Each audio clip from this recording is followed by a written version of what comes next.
So good morning.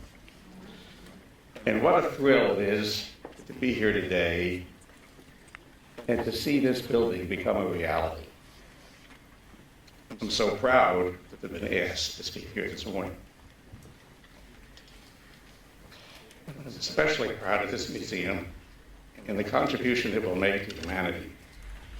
Ann and I are very excited that Dallas now has a state-of-the-art museum that showcases what can happen to societies that do not respect human rights. This museum is a lasting memorial to all those that perished in the Holocaust, and is a special tribute to those that are here today, the survivors and their families. It's also an outstanding human rights museum, which addresses other genocides throughout the world and the fight for civil rights in our own country. As some of you might know, I am a docent. And as a docent, I learned firsthand the impact that this museum can have on children that visit it every day. And to think that we will be impacting over 100,000 children a year is really unbelievable. That's 1 million kids in 10 years. Wow. Recently, a group of young children from the Can Academy, a school that caters to disadvantaged children, listened to my tour. Many of them never having heard of the Holocaust, and most of them never having met a person of the Jewish faith. At the conclusion of the tour, I could see in their faces that the kids leaving were not the same kids that arrived just an hour ago. Shortly after one of these tours, the class of 15 decided that each one of them would write a diary as if they had been Anne Frank.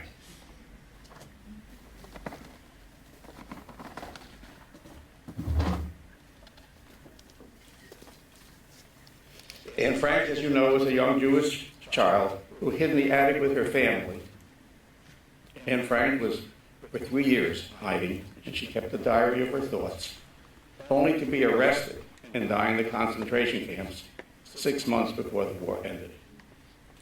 These kids heard her story, and because of the impact that it had on them, they wrote their own diary, as if each one of them were Anne Frank, and they presented them to me. I have 2 of them here. In the interest of time and my own emotions, I will not read them, but you can come afterwards and visit with me and I'll show it to you, and you can read some of the things that they wrote.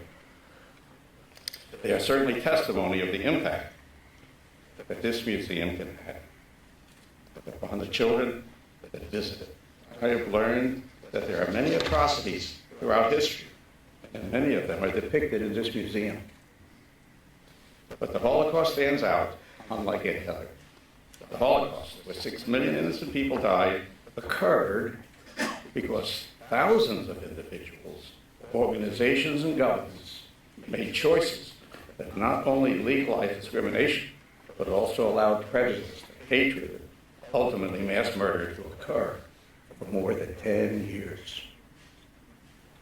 No other atrocity that I know has lasted that long and killed so many people. The Holocaust, ladies and gentlemen, was a watershed event, not only in the 20th century, but also in the entire course of human history. So let us all hope and pray that the next century will be more respectful of human beings and the rights of people to live in peace, irrespective of their color, their religion, and their race. Thank you all for being here.